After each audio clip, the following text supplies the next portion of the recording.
Hi, welcome to Gatecrashers, a podcast dedicated to kicking open the door to your next favorite thing. Our mission, our creed, and our code is this: to make all things nerdy more approachable and accessible to everyone. We want you to find a universe that you'll fall in love with. We have a special guest today. I am interviewing J.H. Williams.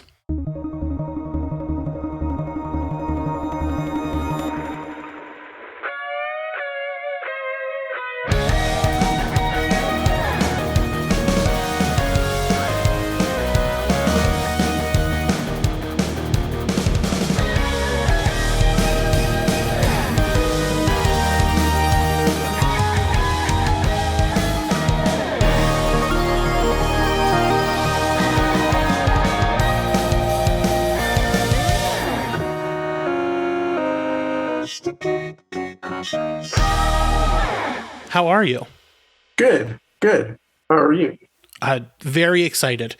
I've been pumped about this all week. Actually got to cut out of work early today, so I'm very excited, and I've just been ruminating on that. How's your week been?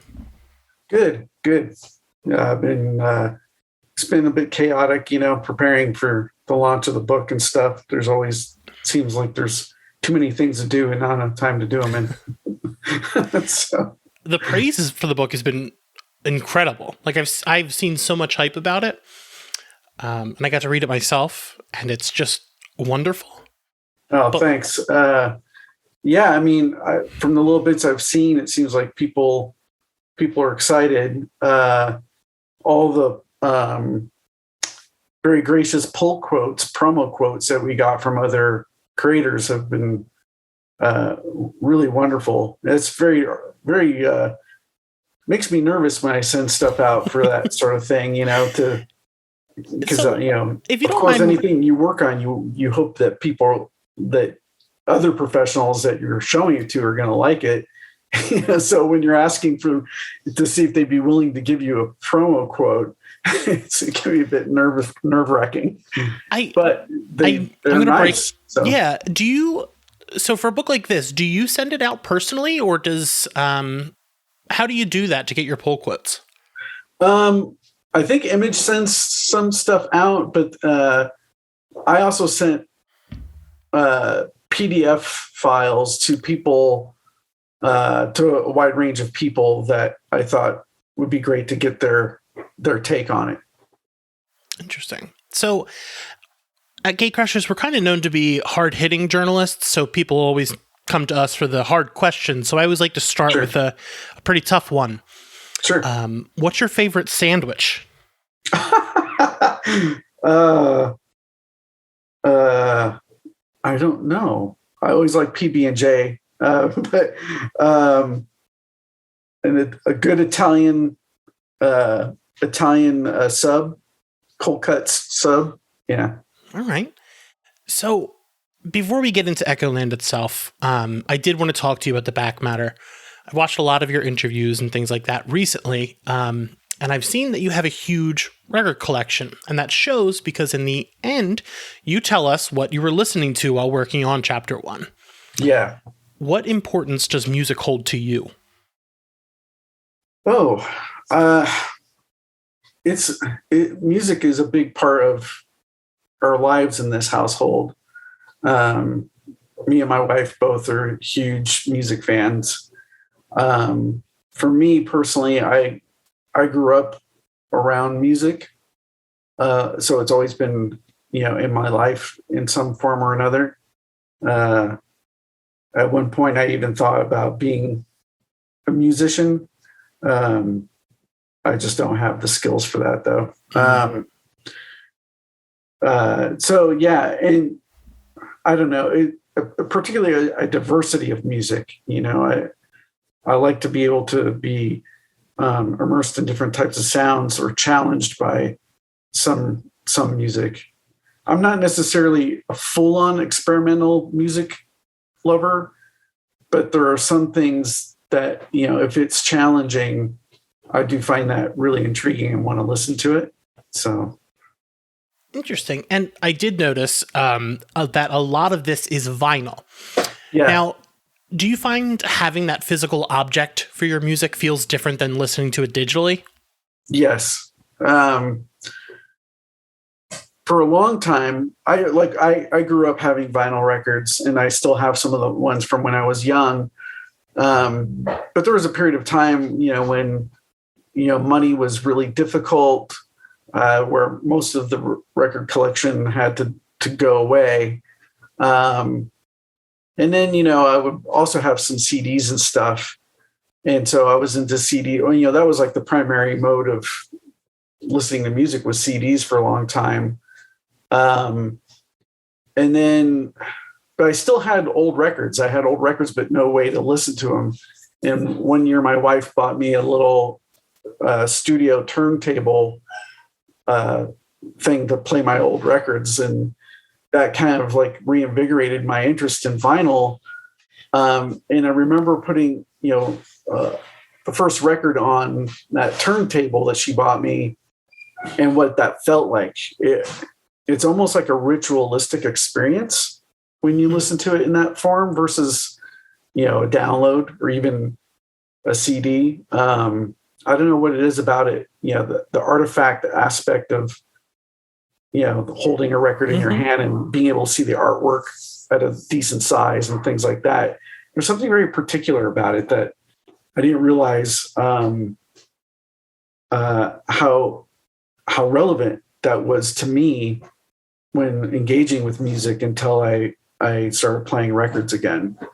And fascinatingly, as I got more into vinyl again, the vinyl resurgence was happening at the same time, to where now, vinyl records are a huge seller now. And the technology behind pressing records and producing music that they know are going to be on vinyl, it's amazing how much the sound quality is really escalated.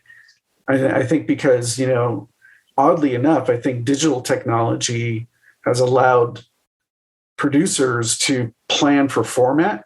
And so if they know something is going to be released on vinyl, the production behind that is probably different. Those files are probably slightly different than, say, a download file, because they know what the format's going to be and they can kind of cater to it. And so you get really good sound from it.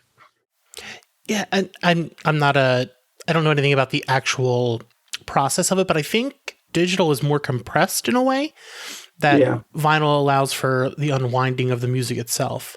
Yeah. Now, your notes in this are unbelievable, but is there a vinyl that you love among the most because of its look rather than its sound? Oh, I don't know. I think that's an impossible question. I can't answer that. I have to be honest with you. You got me to sit down and listen to the entire box set of David Bowie's 5 years. Nice. And just my heart breaking all over again. Oh yeah. But yeah. It's such a great set, though. It's unbelievable. I'd say one of the most unique records I own, regardless of sound, is I have a box set that is the recordings that were placed on the Voyager probe. Really? Which is interesting. That's a very interesting one to have. Yeah. I have a vinyl recording of some Aleister Crowley recordings, which is fascinating too. Again, that's not necessarily music, but that's awesome. I bet you didn't expect you're coming for these types of questions. No, it's fine. Yeah. All right. So as I just said, I'm a huge Bowie fan. If I may ask, what scene were you working on during the 5 years, if you remember? Oh, I couldn't even remember that. Particularly because the pages take me a long time. So I end up listening to quite a number of different types of music as I'm working on a single, page. Because I've been asked before, how much does the music inspire the images? And my answer to that is very little. because it takes me so long to work on the images in the first place. So the music style is changing constantly. The only thing I could say is because Echolands is such a genre mashup, it's fitting that my musical choices as I'm working are all over the place. So yeah, they are out there. This, I got to be honest, this is like probably my favorite back matter I've ever seen in a comic, because I connect so much with like music. Cool. And having an artist tell me what they were listening to is like something that is always like I adore. So that's cool. I hope it keeps up through the issues. Yes, we're doing a section for every issue. Yep. Beautiful. So I know most of our listeners probably didn't come here for the music part. Now, Echolands has been a story that's been bubbling up for years with you and co-creator Hayden Blackman. With so many projects coming in between, did it feel like that space was almost like sword sharpening for this story? Like, do you feel more equipped? Yes and no. I certainly think that Echolands would have been a different animal in some ways if we had tackled it, say, before doing Sandman Overture, as an example. Or even if we had tackled it before working together on Batwoman. Batwoman, Hayden and I had been working on different concepts and developing concepts and developing the Echolands concept before we took on the task of the Batwoman series. But we hadn't actually written scripts together at that point until Batwoman. So I think our work together on writing scripts for Batwoman taught us a lot of things about how we function in that parameter of the working process. And so, probably that time on Batwoman, it greatly informed, some of the processes we go through for Echolands. But the end result is even though we spent a lot of time on scripting for Echolands and pack the scripts with a lot of detail, there's still kind of a shorthand that takes place between the two of us as we figure things out. But even with that said, we'll go through many drafts. And it was that way on Batwoman, where we would go through several drafts, trading scenes back and forth or whole issues back and forth, and each adding our own tidbits of things. One of the things that has definitely stuck around from the Batwoman days is going over dialogue. So usually what happens is we'll do a final dialogue pass on the phone and kind of figure things out there. And then even from that, we might make little tweaks to the dialogue here or there, depending on space limitations or whatever. When you go over the dialogue, are you reading it out loud? Yes, we'll read it out loud to each other on the phone to see how we feel about the line, especially if we're trying to look for a certain inflection. And that can inform, what word should be bolded occasionally to kind of get across inflection. So that's super interesting. And with working with Blackman, he works a lot in the video game industry. I was just curious if, as a creative partner, you find that he scripts differently because his medium is something that's so much more, I guess, user driven. I don't really know how to describe video games as a medium, but do you find that he scripts different than other people you've worked with? I don't know.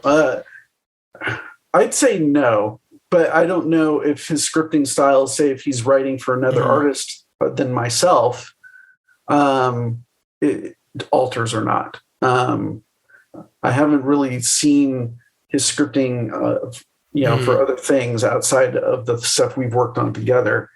But he's, I guess, in terms of scripting style, we're similar in regards to wanting to have the right amount of detail in the panel descriptions and stuff.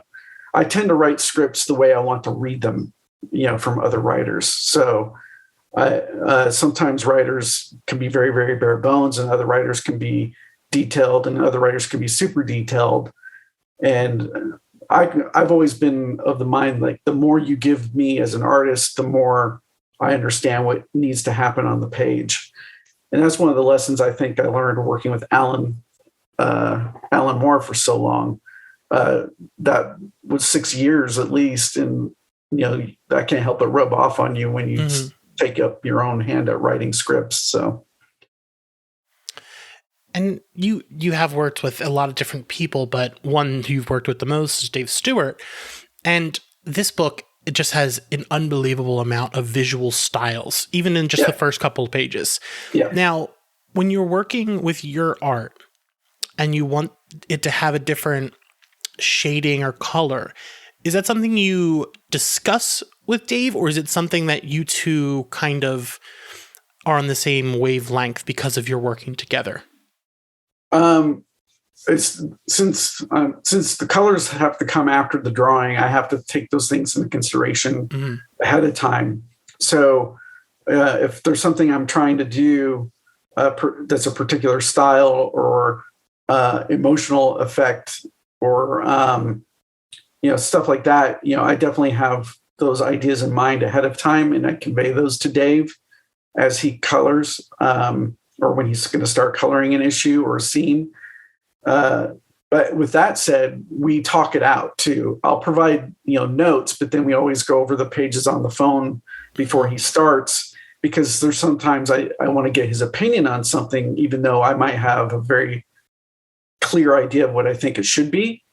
I get his take on it. And sometimes occasionally that process will result in, a new idea or a furtherance of the idea that was originally noted. And he's really, keen on that process. He likes the collaborative process and the fact that I ask him questions and stuff, even though I'm so particular at the outset. Mm-hmm. And so comics is a collaborative medium. So I did want to ask about Todd Klein as well, who's your letterer. Yeah. Now, when you do your page layouts and things like that, do you keep in mind knowing Todd's style of lettering to work that into your original drafts, or is that something you discuss at the onset with him? It's sort of like my approach with Todd is similar to Dave in the fact that Todd is equally inventive. So there's things I want to try that I haven't necessarily talked to Todd ahead of time. But I'll have like an idea in my head. So as an example, people will notice when they read Echolands, the balloon style is different. It's a little more akin to European style balloon shapes, which actually surprisingly lended well to the fact that we're using a landscape format. It's kind of funny how well that seems to match up. But that was something when I started drawing, I'm like, oh, maybe we should try that. So the lettering has a different vibe than a typical comic. And I just mentioned that to Todd, and he's kind of like of the mindset. He's like, he'll try anything and see what the result is. But then there's other instances where, like in issue one of the villains has a special balloon color and font. And that's the sort of thing where I'll put in a note to Todd saying, I want something special here, maybe something along this vibe, but I don't have a clear picture of what that is. Mm-hmm. And he'll come up with something and show me and see what I think. And, 99.9% of the time, whatever he comes up with to show me, it's right on the money. So, I don't need him to change fonts and stuff. Mm-hmm.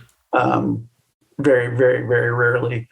The other thing that's collaborative about our process, because my pages are so space designed oriented, that every opportunity for negative space or positive space, I have to consider greatly and have to kind of pre-plan where roughly I think that lettering is going to go. And so I end up providing balloon placements for Todd as a guide ahead of time. And he's perfectly open to that. I think, maybe he feels that it's helpful. and the occasion where my space allotment in my head doesn't match what actually is required because of the amount of text, he'll throw in a different version of that, and see what I think. So it's not like he doesn't feel like he has to call me and say, hey, this doesn't work, can we try this? He just does it. In those instances where he has to make a change like that, he's usually dead on right. So of course he would be. I mean, he's Todd Klein. So. Yeah, I've just been always, because you've got such a unique use of negative and positive spaces and paneling, that I was always just curious about how the letter has to go about that. But it's awesome that it's kind of like he gets it. Yeah, it's one of those things because, a lot of the layout ideas I come up with and the construction of the action or figure placement in each panel, I kind of come at that with unique perspective. And so because I have to take in consideration every aspect that follows me. So I have to take in consideration what the lettering is going to do and what the colors are going to do. Even if I don't know exactly what the end result is going to be, I have to have some forethought about it. Otherwise, the experimentation aspect won't work. It'll fall apart. Yeah. The fact that this is landscape rather than the normal, I guess you'd call it portrait, was that something that was always in mind when creating this book, or was this something that came later? I think when we first started talking about the concept, we hadn't really thought about format in the early days, but this format came to our minds very, very early on, which is a good thing because, when we got to the script writing stage, we quickly realized as we were going along that the format affects the way the story is written. So we kind of have to write to the format. Because interestingly, when we first were proposing doing it as a landscape, in my head as a visual artist, I was like, oh, this will be a piece of cake. It's not going to be a big deal. It's the same measurements. It's just turned on its side. And that was, boy, I was in for a learning lesson on that. The first couple issues were a real struggle to get a grasp on the landscape layout. The things that I see in my head just wouldn't fit the same because I had worked with, like you said, the typical format being a portrait style for so long that the images that would come into my head were automatically sort of geared to that. And so having to reconstruct things and think differently for the landscape format was quite a challenge, much more than I expected. But the funny result is whenever on the occasion I do something like a short story like the Batman black and white thing I did, or something else I just recently did I can't talk about yet that's only a few pages, that was back to the standard portrait style. That became a challenge to go back because in some ways the landscape format has spoiled me for capturing certain types of vibes. So like this one thing I just recently finished, as I was working on it, I'm like, why can't this be landscape? Why can't everything just be the Echolands format from now on? It's like you just changed the game. Yeah. But even though I'm so spoiled with it, it's every new page is still quite a challenge. I have to really think it out.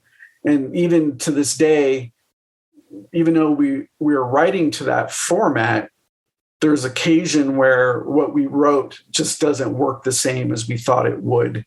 And I have to make slight adjustments as we go. But that's sort of even though it's super challenging and can be a little stressful, that's still part of the fun of the creation of trying these things, Yeah. I have it on my second screen over here, and I'm just so excited to hold this thing in my hands because the PDF doesn't do it justice, I assume. opening, it's essentially everything is a splash page. Now, do you think you allowed yourself to just let loose on these pages? And I'm not saying your other work is restrained, but do you feel like this allows for more experiment? And yes and no. In terms of splash pages, I wouldn't necessarily call them splash pages, but they're all double page spreads. That's what I meant. Yeah. Weirdly, as we do this, the format doesn't really give you a lot of opportunity to do a single image across a spread or on a half of a spread, because the writing has to be so particular and not waste a single bit of space. But as far as being more, I can't remember how you phrased it, but having a lot. How did you say it? Were you able to experiment more with your form than right. if it was in portrait? Yes, I think so, but experiment in a different way than the portrait layout format. Because the portrait layout format, you have more space going from top to bottom and less going from side to side than you do with this format. This format, you have a lot more space going from side to side, but you've cut the height of it down by a third, which is quite a bit. So there's certain things that I could do in the portrait format that I probably can't get away with on this, and vice versa. But with this format, the landscape format, the thing I've been focused on greatly, even though I break this rule often as we go along, is thinking about things of flow, this left to right flow. And there's some issues where I think I've captured that effect really, really nicely, rather than saying, trying to come up with a layout that forces you to visualize the page in, say, a circular fashion or an S movement of your eye fashion. This has been mostly focused on how do we create that flow, forcing the reader to go wide with their reading experience, going from left to right, almost like a panoramic effect. That's been certainly an interesting experiment. And the result of that is, in some instances, some of my layouts might be a little bit more streamlined than some of the other things I've done in the past. But because of that, so all my attention's on that left to right flow. But on occasion, there's times where I break that on purpose, where I force you to read one half and then you read the other half, even though it's a spread. There's other times where I've broken these wide landscape spreads in half horizontally. So as an example, there's an issue coming up, I think it's issue 5, where the entire top half of every spread is one story thread and the bottom half is another. So you're almost getting 2 stories in one issue. That was certainly challenging because of the height of the pages, but I think we managed to pull it off somehow. I'm so excited to see that. Now, I don't want to dig too far into the story itself just because I want to avoid spoilers, because this first issue it sets up a world beautifully. But the main character, Hope, at the first page says, "I am the red." Yeah. What kind of thematic significance is that color to you and your story? I'd say red for her is a symbolic color of her power and her anger. So as you can tell, I don't know how much this really gives away, but we're dealing with some fantastical, magical themes and some characters that have certain abilities. And with her, she refers to it as the red. So in my view, that's sort of like the color significance she applies to her power. And a lot of times her power comes out of an aggressive emotion. So it kind of symbolically is the right color choice to say that's what her magic comes from. So it's fine. It's interesting. I've been thinking about this a lot lately because like there's the terms of, that we've heard before, black magic, white magic, so on and things like that. And so I'm like, we're dealing with what, could be called red magic. It's a new idea in some ways, particularly as the story unfolds. I think, when a lot of the secrets are revealed down the road, I think people will appreciate that we tried to give it a different, color aspect than what is typical. And you mentioned magic, and I'm very curious, for you, what really is magic? Like, how would you define it as a storyteller? Oh, as a storyteller, magic is that thing that happens when you're creating that just everything clicks, it feels right, and you just don't know the answer as to why. You could break it down into a formula, as any story can be broken down into a formula. But even, you can take one set of stories that have the same formula as another set of stories. They share the formula, but one resonates more than the other for whatever reason. You can't put your finger on that. That's sort of the magic of creating art, where there's something particular special energy happens that it's hard to quantify. So with Hope, she's been with an idea with you since childhood, as I've read a few different places. Do you have any hopes for how people find her or interpret the character? I hadn't really thought about that. Ultimately, what I'm after with the character, and what happened when we were developing the concept from this germ of an idea that I had as a kid, and this character I came up with as a kid,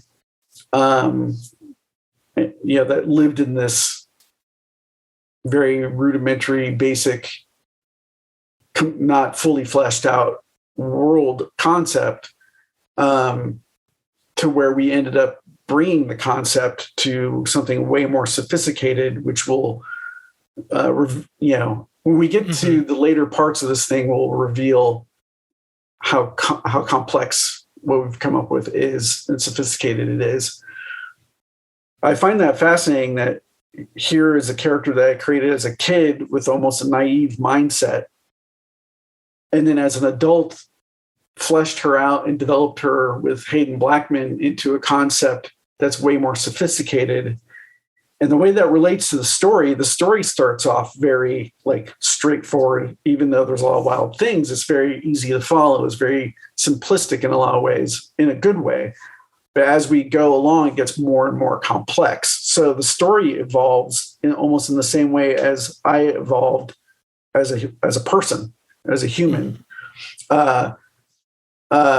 And I hope that people can relate to her character in the fact that she's going to be well-rounded. She's not just good or bad. We'll see her do some incredibly good things, but we'll see her do some terrible things too. So my goal for her is her to, even though she lives in this fantastical world, is to seem like somebody that you can believe in. I think that's important with any character, and that's sort of the approach I take with every character I tackle, is how can I make them, no matter how wild their world is, that you can believe in them. You should be able to feel like you could stand next to them. I think that's a really beautiful mindset on the characters you've created. Because you want someone to be able to connect with everything you do. Yeah. Now, This one has been with you since you were young, and then the story itself with Blackman has been off and on coming. Was there any fear of letting something out into the world that you've been working on for so long? Are you nervous about that? Oh yeah. I have a lot of anxiety right now. Primarily because part of it is a little bit my own doing. Even though I've worked on things like Promethea and say Desolation Jones that are, or Chase, that are things I have legal investment in. I haven't done something that's completely creator owned outside of DC Comics. So, for me, there's a lot riding on it. The success of it, and I do my best to try not to put myself in that mind space, but it's really difficult when I've had such a long career and I'm just now getting to this point where I'm doing something completely creator owned, and I have high hopes in the fact that, that's successful enough that I can just continue down this road of developing my own concepts rather than going back to, corporate owned characters. As fun as it is to, do things like Batman and Batwoman and things like that, ultimately they're not, I have a creative ownership, but they're not really mine. Yeah. You make the thing, and then there's strings attached to everything you create. Yeah. Where this, there's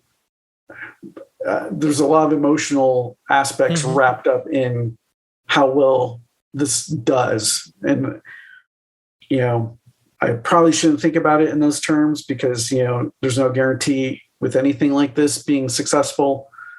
But at the same time, as a creator, this is the direction I want to exist in and continue existing in. And my hopes is that it does well enough that it opens up more doors to bring out more and more concepts that are mine or shared with another creator. So, listen, that's all I can ask. Like you mentioned Chase, and I had to do everything in my power not to write questions about Chase or Kate or things like that. Like Chase is where you and I found each other when I was a child. Like that is cool. Series that's sitting behind me. Huge fan, but I'm so much more interested in your artistic vision than like anything with the corporations. So, thanks. It's interesting to talk to a creator who I've admired for a long time, and knowing that they still have that anxiety that things are not going to land as well as they want. So yeah, for sure. Yeah. But I don't want to kiss your feet here, but like this book is unbelievable. Oh, thank you. I do want to talk. Listen, I love the afterward stuff. In the afterword, you talked about being ill for some time. Do you find yourself approaching creation differently after tangoing with mortality? I don't know. Perhaps I'm more invested in the end result. I mean, I've always been invested in the end result. I guess that's kind of a weird thing to say. But I guess in some ways I find it matters even more so. Especially because I think, it's been, I've had a long career already, and in some ways I kind of feel like I'm a bit behind the curve and trying to develop things that are my own.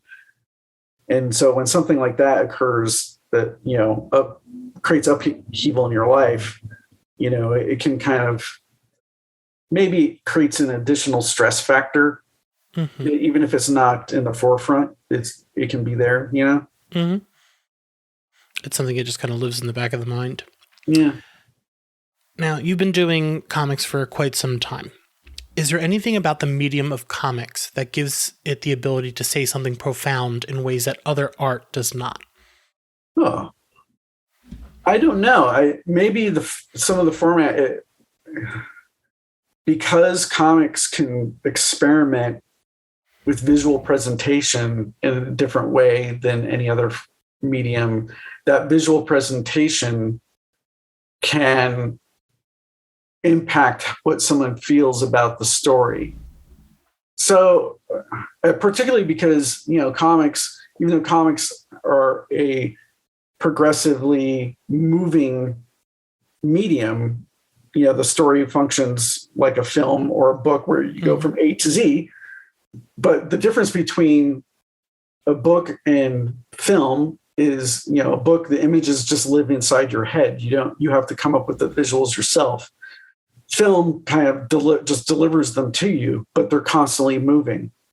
Where comics, because it's a series of still images, that I think it can, if a certain moment resonates with you, it's not like you're having to take like if you try to just pause on that moment in a film, you can't. You have to sit there and press the pause button, but then you're not going to be affected the same way. Where, I don't know, something about the idea of the way comics function, the form of them, perhaps can find a different way to resonate than those other two mediums.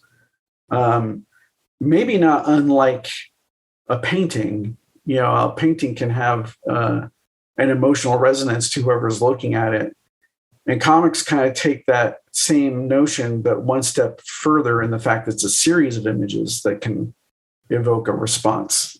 But yet they don't move like they do in a film, it's very interesting.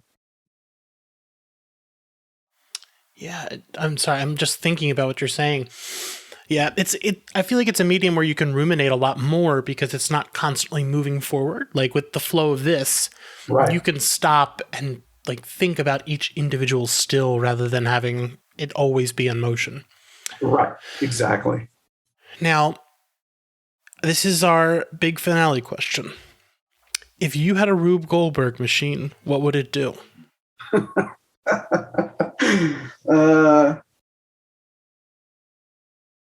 It would be able to go into my imagination and pull out exactly what I'm seeing, translate it into a device that's on my hand, and then the device draws it as I move.